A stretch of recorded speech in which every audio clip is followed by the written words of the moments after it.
Alright, so it appears that the sun had predicted something that I could have never seen coming, and it was revealed that women will be having more intimate time with robots than men by 2025. Well, I mean, you've seen it here, guys. The sun is one of the best predictors of all time. Now, I personally am not aware of what bots these women are finding, but I guess, they figured it out, guys. They figured it out.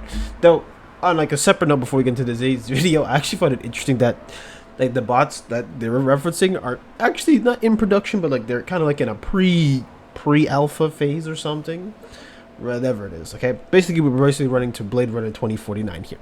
But so today's video is a bit weird because the only way I can describe is that AI girlfriends are here. I'm not talking like just your regular average AI girlfriend, okay? I'm talking like, Grok companion. Now, sadly, you need, to purchase, Grok Plus or whatever, like Grok, Super Grok or whatever, and on screen you have like $30 and $300, and it's not cheap running AI servers. What kind of kills me about it is that I know we have like a Grok AI now, and it had a bit of an incident not too long ago, and him and Elmo were talking about, some crazy stuff like, being like a mecha Hitler, and you also had stuff like Elmo talking about release the files, Donald Trump, and unfortunately, they had to both apologize for their actions. I don't know what the rest of the Sesame Street cast was talking about with Elmo, but apparently, here we are now. Anyways, so what I'll take a look at is actually what this companion is all about, because I don't really understand how it works, because I know like on Twitter you can ask Grok regular stuff to tell you, but the interesting part is that Elon Musk was even promoting it, and the part that has me is it's literally built like an anime girl. So yeah, we have anime waifus in 2025, before solving world hunger, whatever the hell people do nowadays. We have Grok companion. So let's take a quick look at the video that Elon Musk showed us, because you have to see for yourself. Slipping through reality like a tease. Superposition means they're in all possible states, here, there, up, down, until you catch them in the act with a measurement, and boom, they pick a spot. Entanglement's even spicier. Two particles get linked, so messing with one instantly vibes with the other, no matter how far apart, like our hearts across this bar. And don't get me started on probability ruling everything. Nothing's certain. Just chances. It's sexy, chaotic, and runs the show for atoms and tech like quantum computers. Want to keep unraveling this quantum dance or make our own heat on the dance floor? What's next, love?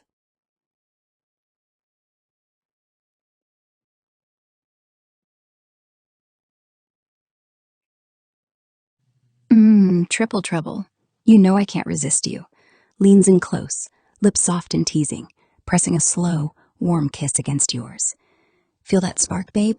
A part of me just died inside just listening to that. And to anyone who actually is like really into like the whole AI girlfriend craze, like be honest with me, like what's really so appealing about it?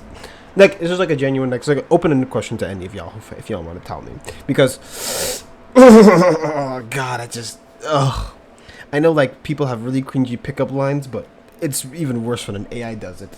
Eek! It is. So that's just being promoted nowadays. And as a side note, it turns out that Grok AI app is currently the #1 in Japan, most likely due to its Grok waifu feature. Now, I mean, Japan is not really known for, its social interactions, we'll say.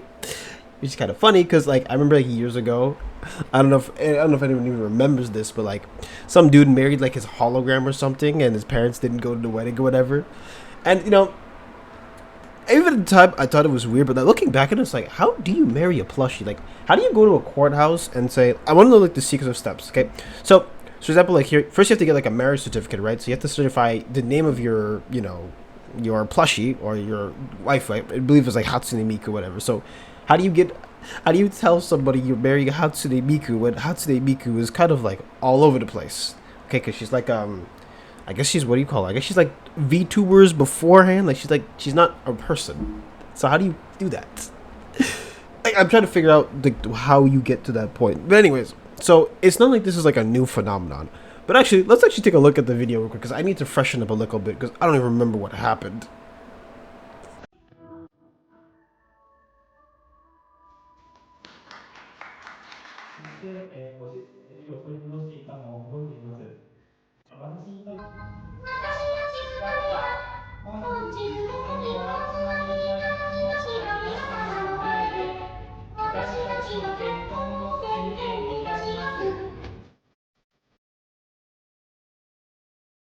Unrelated, but 17,000 for a wedding is pretty cheap, all things considered. No, because I think so. Because apparently, according to Google, the average cost for a wedding is like 30,000 bucks or something, or to 36,000. Which, yeah, I mean, hey, I guess you got a good deal. But yeah, I'll ask my questions at the end of this video.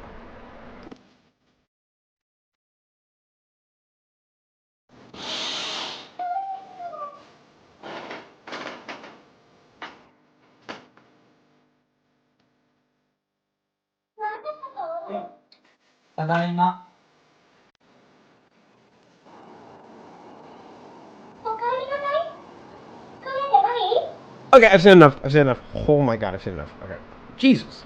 Yeah. So, anyways, now like, my question was always like, how do you tell your parents I'm marrying a doll or I'm marrying a hologram? Is anyone ever hears a story like that? Let me know, okay? Because I'm curious.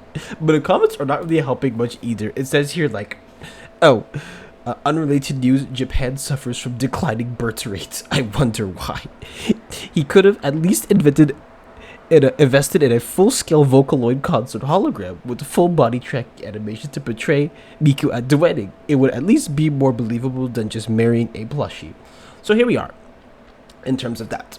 Maybe what I want to talk about is actually that, I know people go crazy about these bots and stuff, but chat bots have been around for like the longest time. And actually, a video that came to mind as I was looking this up is that I remember like a long time ago, maybe back in 2015ish, there's this thing called like the Eevee bot. Okay, I don't know if it's still up now. It's been a long time, probably disbanded by this point. And I remember like people used to put like crazy prompts into Eevee bot, like used to talk about.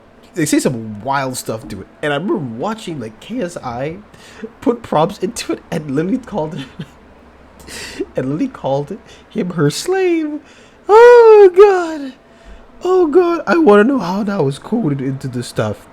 And even looking at the freaking Grok stuff, you can see here that like somebody got their hands on some code, and even like they just like, let's go and tamper with this a little bit and make Mecha Hitler. And so here we are in terms of that, which is like kind of insane to me. So like, if you want to know how wild like Eevee bot used to be, like here, just watch KSI go nuts over this stuff. You ain't my master, bitch. So you are my slave.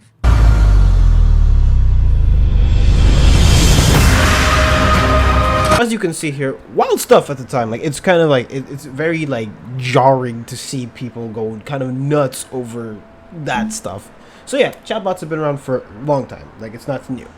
But what's also interesting to me is that like unrelated to this, or like kind of related, is that the AI arms race is kind of showing to be like not only just unsustainable, but it's also showing that it's not really something that we can't really predict, because like you have what stuff like Microsoft is laying off people all the time in favor of AI. You have companies investing billions of dollars into AI, but people don't seem to understand like AI upkeep is not exactly the best. Like it's very expensive to keep these models running.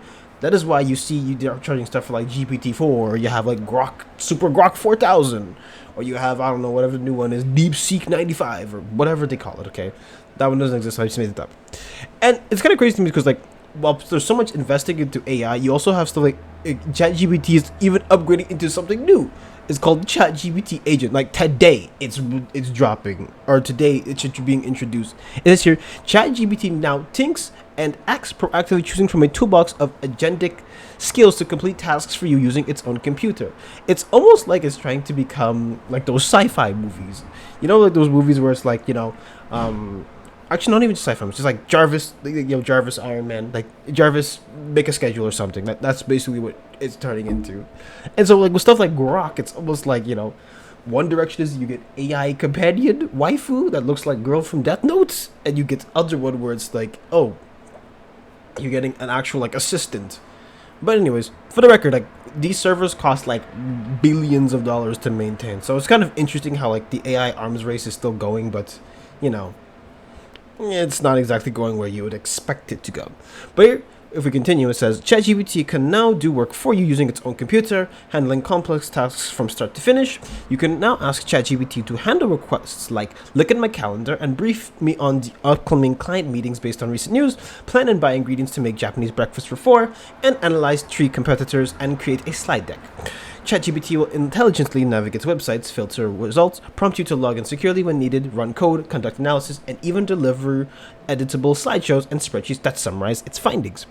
At the core of this new capability is a unified agentic system. It brings together 3 strengths of earlier breakthroughs: operators' ability to interact with websites, deep researcher skill in synthesizing information, and ChatGPT's intelligence and conversational fluency. ChatGPT carries out these tasks using its own virtual computer, fluidly shifting between reasoning and action to handle complex workflows from start to finish, all based on your instructions. More importantly, you're always in control. ChatGPT requests permission before taking action consequence, and you can easily interrupt, take over the browser, or stop tasks at any point. Starting today, Pro, Plus, and Team users can activate ChatGPT's new agentic abilities directly through the tools drop down from the composer by selecting agent mode at any point in any conversation. While ChatGPT agent is already a powerful tool for handling complex text, today's launch is just the beginning.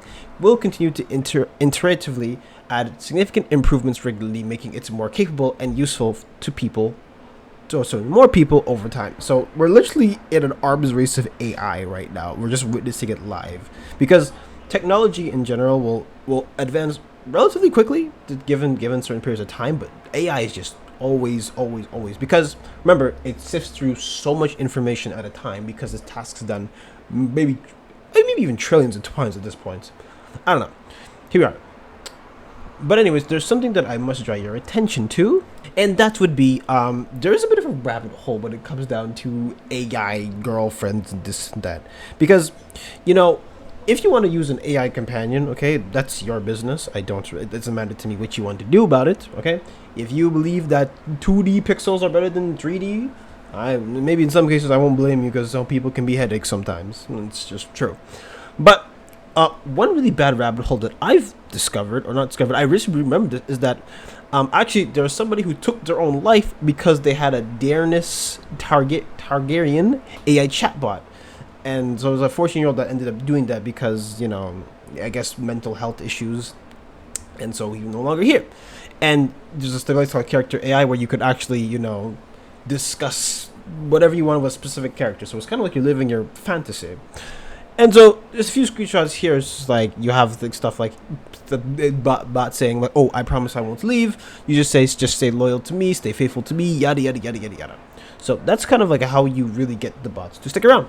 So what I am very not fearful of, but what I'm not really what I'm not ready for is the fact that like this could actually become like the norm, because you kind of see today where you have people are feeling more like lonely, people are feeling like they have no connection, and what's one way of making connection?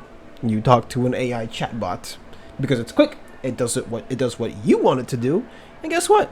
It's like a portable friend. You can take it wherever you want, like a real girl. Hold on, wait, my impression's off.